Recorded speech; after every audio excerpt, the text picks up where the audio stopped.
Hello friends, मैं स्मिता दुबे।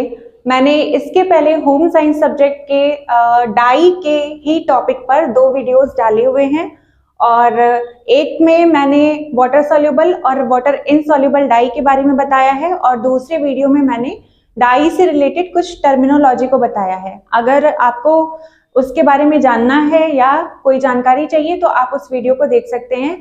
आज के वीडियो में मैं आपको डाई के टाइप्स के बारे में बताऊंगी।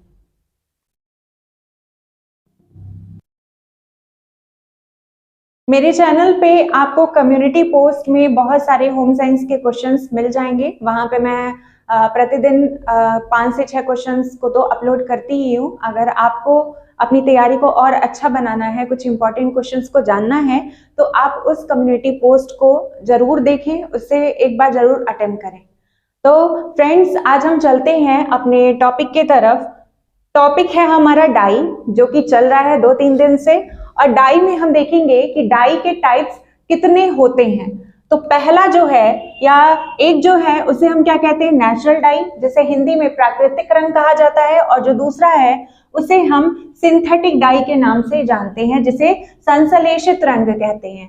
जो प्राकृतिक रंग है, जो नेचुरल डाई है, ये हमें नेचुरल रिसोर्सेज से मिलती है। लेकिन जो संश्लेषित रंग है या जो सिंथेटिक डाई है, इसे हमारे द्वारा बनाया जाता है। अपनी जरूरत के हिसाब से हम इसे बनाते हैं। तो जो नेचुरल डाई है या जो प्राकृतिक रंग है, ये 3 प्रकार के होते हैं। पहला है वेजिटेटिव डाई, दूसरा है एनिमल डाई और तीसरा है मिनरल डाई। वेजिटेटिव डाई का मतलब वो डाई, ऐसी डाई जो हमें पेड़ पौधों से, किसी ना किसी वनस्पति से प्राप्त होती है। एनिमल डाई जो है ये प्राणी जगत से प्राप्त होने वाली डाई होती है। जैसे बहुत सारी चींटियां हैं, कुछ भूमध्य सागर में पाई जाने वाली मछलियां होती हैं, जिनसे हमें एनिमल डाई मिलती है। इसके अलावा जो कीट पतंगे हैं, उनसे भी हमें एनिमल डाई मिलती है। और जो तीसरा प्रकार है वो क्या है, मिनरल डाई, जिसे हम खनिज रंग कहते हैं। बहुत सारे खनिज पदार्थों से कुछ रंग प्राप्त होते हैं जो मिनरल डाई की कैटेगरी में आते हैं। वनस्पति रंग जो है या जो वेजिटेटिव डाई है, इसमें जामुन से आपको कलर प्राप्त होता है, कत्था से कलर प्राप्त होता है, हल्दी से कलर प्राप्त होता है, केसर से, पलास के फूल से, हरसिंगार के फूल से, और भी बहुत सारी चीजें हैं। जैसे मेहंदी से रंग जो प्राप्त होता है, वो भी किस में आता है, प्राकृतिक रंगों में आता है। एनिमल डाई में मैंने बताया ही कि चींटियों से, मछली से, कीट पतंगों से, और जो कॉकनिकल नाम का कीट पतंगा होता है, इससे क्रिम्सन रेड कलर हमें प्राप्त होता है। सेम ऐसे ही जो खनिज रंग हैं, वो भी potassium dichromate, potassium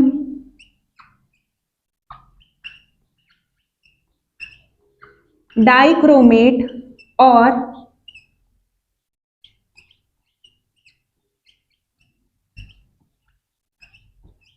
lead chromate, जो पोटेशियम डाइक्रोमेट है और लेड क्रोमेट है, इससे हमें पीले रंग की प्राप्ति होती है।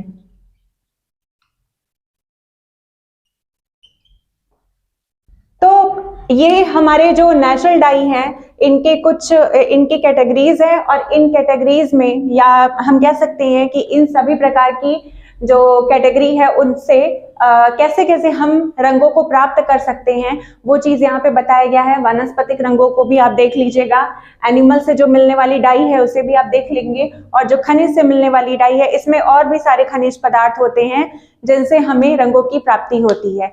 मगर अब जो है, या हम कह सकते हैं कि जो नेचुरल डाई है, क्योंकि नेचुरल रिसोर्सेज जो हैं बहुत सीमित हैं, तो इनसे जो डाई प्राप्त होती है वो बहुत ज्यादा महंगी होती है और इनका उत्पादन भी कम होता है। तो अगर हम इनसे कपड़ों को अपने कलर करते हैं तो वो काफी महंगा पड़ता है। इसलिए हम क्या करते हैं, संश्लेषित रंगों का प्रयोग करके अपने फैब्रिक को कलर करते हैं। इसके बाद हम एक एक करके सिंथेटिक डाई को पढ़ेंगे कि कौन सी डाई जो है उसकी क्या विशेषता है, कैसे उससे कपड़े को कलर किया जाता है, उस डाई की जो फास्टनेस है वो कैसी है, या क्रॉकिंग के प्रति उसकी फास्टनेस जो है वो किस प्रकार की है। ये सारी चीजों को हम लाइन बाय लाइन अब पढ़ेंगे। सिंथेटिक डाई में सबसे पहले हम पढ़ेंगे वेट डाई के बारे में। वेट डाई जो होती है, ये जल में अघुलनशील होती है और इसको सबसे ज्यादा हम सेल्यूलोज के रेशो पर प्रयोग करते हैं।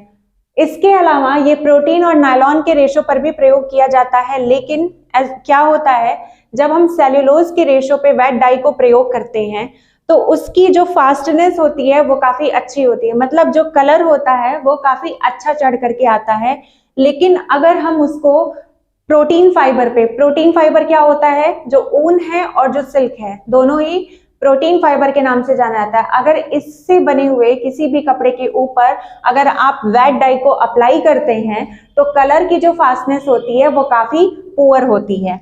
इसके अलावा अगर आप किसी भी कपड़े को वेट डाई से कलर किए हैं, जैसे जो सेल्यूलोज से बने हुए कपड़े हैं उनको जब आप वेट डाई से कलर करते हैं तो उसकी क्रॉकिंग के प्रति फास्टनेस, कल के वीडियो में मैंने बताया था कि क्रॉकिंग किसे कहते हैं, रगड़ने पे कपड़े में से रंग का निकलना, ये क्या कहलाता है, क्रॉकिंग इफेक्ट। तो क्रॉकिंग के प्रति या पर्सपिरेशन का मतलब होता है पसीना। जैसे जब हम कपड़े को पहनते हैं तो बहुत सारे कपड़े के ऐसे भाग होते हैं जो बॉडी से संपर्क में आते हैं और ऐसी जगहों के संपर्क में आते हैं जहां से पसीने ज्यादा निकलते हैं। तो अगर पसीना है या फिर क्लोरीन ब्लीच का हम प्रयोग कर रहे हैं या फिर किसी हीट ट्रीटमेंट को अगर हम अपने कपड़े के ऊपर दे रहे हैं तो ये जो वेट डाई है ये नहीं निकलती है, मतलब कि इसकी जो फास्टनेस होती है वो काफी अच्छी होती है। तो वेट डाई का अगर आपसे पूछे कि वेट डाई जो है इसको सबसे ज्यादा किस रेशो पे प्रयोग करते हैं तो हम क्या बताएंगे कि वेट डाई को हम सेल्यूलोज जगत से प्राप्त होने वाले रेशो के ऊपर प्रयोग करते हैं। इसके बाद वेट डाई का हम एप्लीकेशन देखेंगे कि किस प्रकार से वेट डाई को अप्लाई किया जाता है। वेट डाई का हम एप्लीकेशन देखेंगे, उसके पहले ये जान लेते हैं कि मैंने आपको बताया क्या कि जो वेट डाई होती है ये जल में अघुलनशील होती है, और जब कोई चीज जल में अघुलनशील है तो उससे हम कपड़े को कलर कर नहीं पाएंगे। तो हमें क्या करना होता है, पहले वेट डाई को जल में घुलनशील बनाना होता है। उसके लिए हम क्या करते हैं, जो प्रक्रिया की जाती है उसको हम जानते हैं वेटिंग के नाम से। वेटिंग का जो प्रोसेस होता है इसमें क्या किया जाता है, NaOH जिसे हम क्या कहते हैं, कास्टिक सोडा के नाम से जानते हैं इसको हम अपने डाई के सॉल्यूशन में, या कह सकते हैं कि सिंपली हम बोल सकते हैं कि वाटर लेंगे प्लस इसमें हम डालेंगे NaOH प्लस इसमें हम क्या डालेंगे, डाई डालेंगे। इतना चीज डालने के बाद में जो हमारा डाई होता है वो जल में घुलनशील हो जाता है। या तो आप NaOH ले सकते हैं या फिर आप सोडियम हाइड्रोसल्फाइड का प्रयोग कर सकते हैं वेट डाई को जल में घुलनशील बनाने के लिए। जब हम डाई को अपने जल में घुलनशील बनाते हैं तो उसके बाद जो डाई होती है उसे हम कहते हैं ल्यूकोवेट डाई। ल्यूकोवेट डाई का मतलब क्या है, जो सॉल्यूशन बना, मतलब वाटर, NaOH और डाई मिलाने के बाद में जो भी सॉल्यूशन बना है वो टोटली व्हाइट कलर का दिखाई देगा। कोई भी ऐसा नहीं है, मान लीजिए कि आपका ये जो डाई है ये आपने रेड कलर का लिया था, तो ऐसा नहीं है कि ये तीनों चीज मिलाने के बाद आपको रेड कलर दिखाई देने लगेगा। आपको क्या दिखाई देगा, सिंपली व्हाइट कलर का एक सॉल्यूशन दिखाई देगा।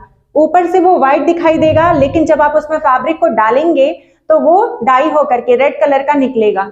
तो उसी सॉल्यूशन को हम किस नाम से जानते हैं, ल्यूकोवेट डाई के नाम से जानते हैं।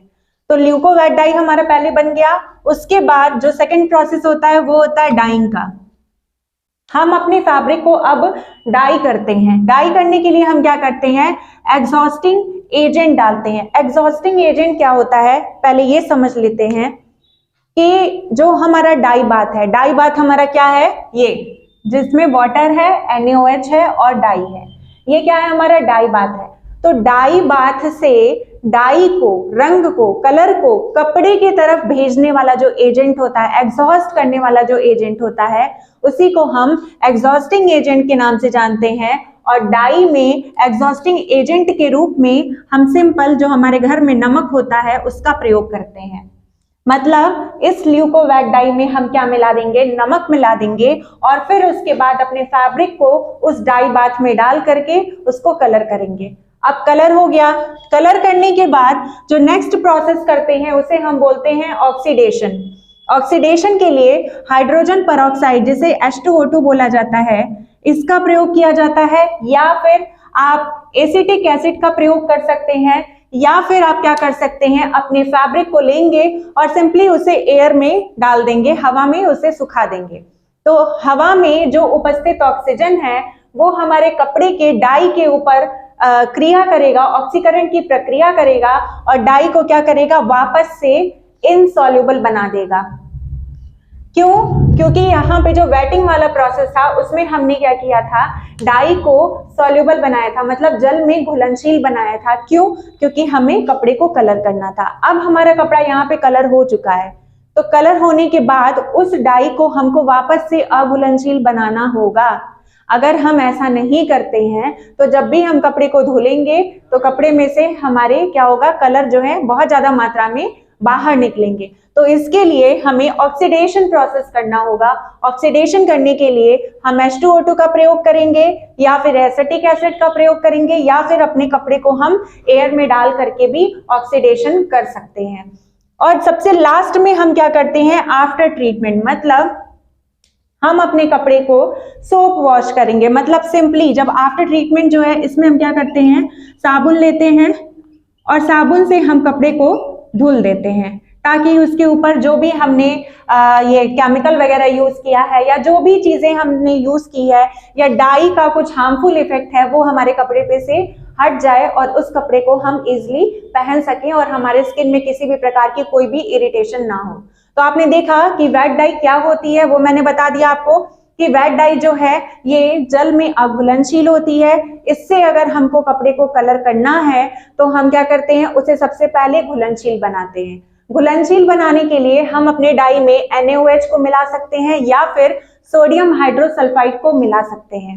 ये दोनों मिलाने के बाद में हमें क्या प्राप्त होता है, ये ल्यूकोवेट डाई प्राप्त होता है। ल्यूकोवेट डाई एक व्हाइट कलर का सॉल्यूशन होता है। जो पूरा सॉल्यूशन है या जो पूरा विलयन है वो हमें सफेद रंग का दिखाई देता है, उसमें कोई भी रंग नहीं दिखाई देता है।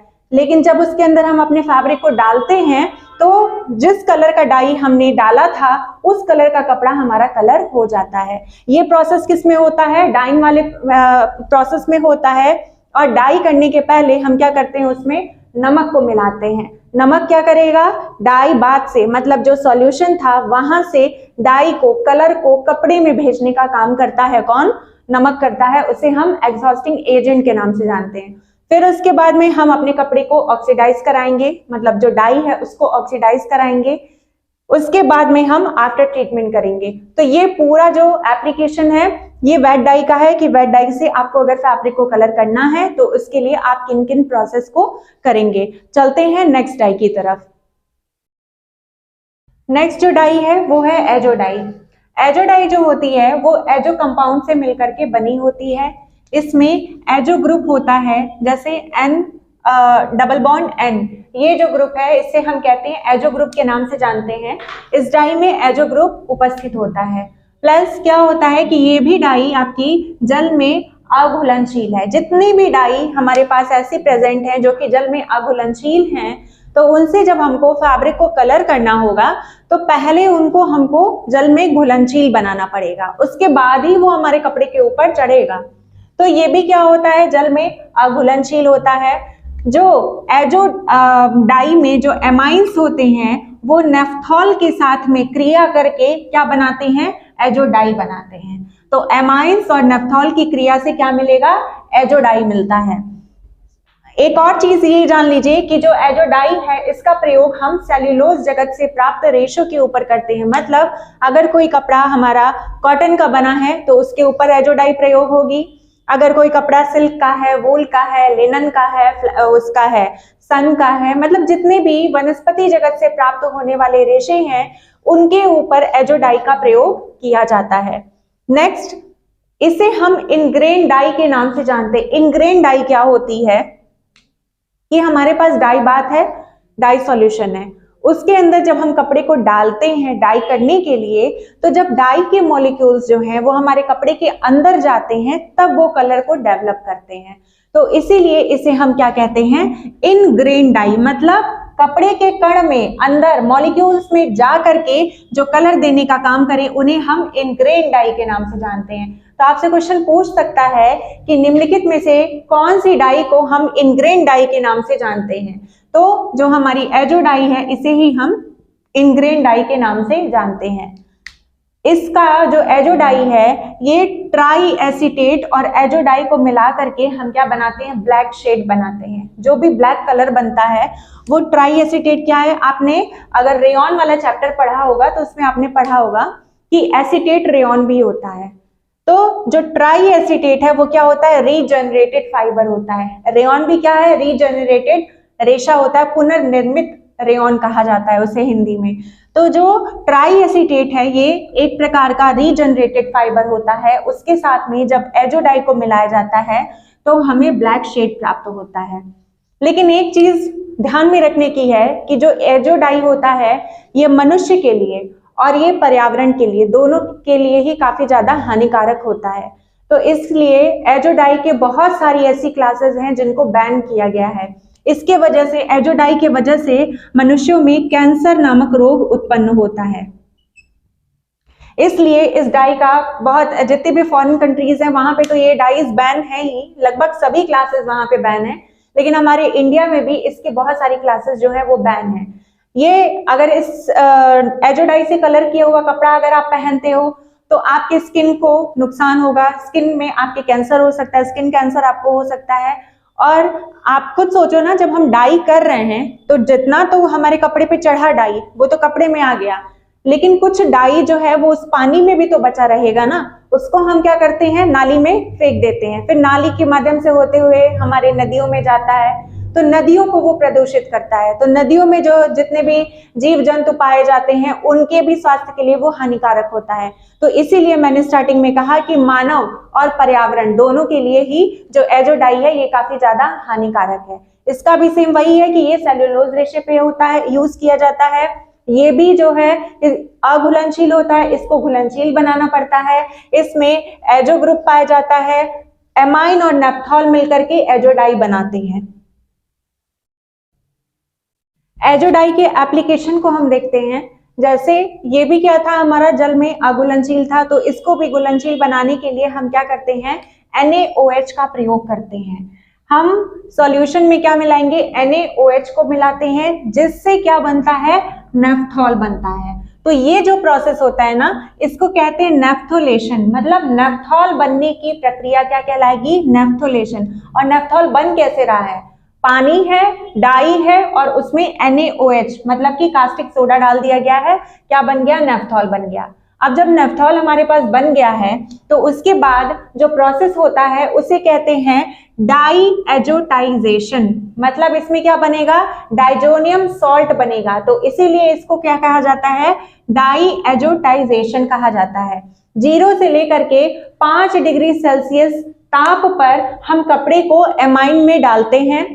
उसके बाद में क्या बनता है, जो हमारा NH2 ग्रुप है ये और NaNO2 जिसे हम सोडियम नाइट्रेट के नाम से जानते हैं, इन दोनों को मिलाने के बाद डाइजोनियम क्लोराइड सॉल्यूशन बनता है। उसे ही हम डाइजोनियम सॉल्ट के नाम से जानते हैं और इसे ही हम क्या कहते हैं, आइस कलर भी कहते हैं। क्यों आइस कलर कहते हैं, क्योंकि टेम्परेचर आप यहाँ पे देख रहे हैं 0 से लेकर के 5 डिग्री सेंटीग्रेड तक होता है। तो ये जो प्रोसेस है इसे हम डाई एजोटाइजेशन के नाम से जानते हैं। इसमें क्या होगा, सिंपल आपको याद रखना है, NH2 ग्रुप। NH2 ग्रुप किसका है, एजो डाई का ग्रुप है, ठीक है। इसके पहले भी मैंने बताया था कि एजो डाई में NH2 ग्रुप पाया जाता है। तो ये NH2 ग्रुप और सोडियम नाइट्रेट आपस में क्रिया करता है और क्रिया करने के बाद डाइजोनियम क्लोराइड सॉल्यूशन बनाता है। इसी को हम डाइजोनियम सॉल्ट के नाम से जानते हैं। अब इतना काम हो गया, फिर हम क्या करते हैं, कपलिंग प्रोसेस करते हैं या उसी को हम डेवलपिंग प्रोसेस के नाम से भी जानते हैं।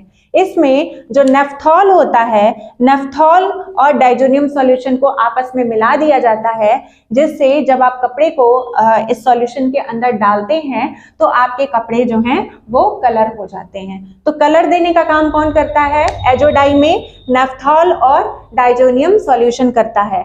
उसके बाद ही आपके फैब्रिक के ऊपर कलर आता है। अगर एक बार फिर से इसको देखना है तो आप देख लें कि नेफ्थोलेशन प्रक्रिया सबसे पहले होगी। नेफ्थोलेशन में नेफ्थॉल बनता है। कैसे बनता है, हमारा पानी है, पानी के बाद उसमें डाई है और डाई में हम क्या मिला देते हैं, NaOH मिला देते हैं। फिर जो सेकेंड प्रोसेस हम करते हैं वो करते हैं डाई एजोटाइजेशन का। मतलब 0 से लेकर के 5 डिग्री सेंटीग्रेड ताप पर कपड़ा जो हमारा है उसको एमाइन में डालते हैं।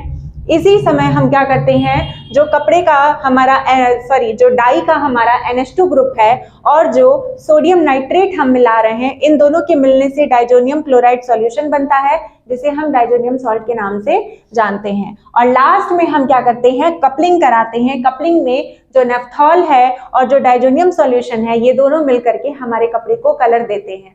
इसके एजोडाई के बारे में आपने जाना कि ये क्या होता है। एक तो पहले सबसे मेन चीज क्या याद रखने वाली है कि जो एजोडाई है ये हमारे स्वास्थ्य के लिए हानिकारक होती है, ये कैंसर उत्पन्न करता है।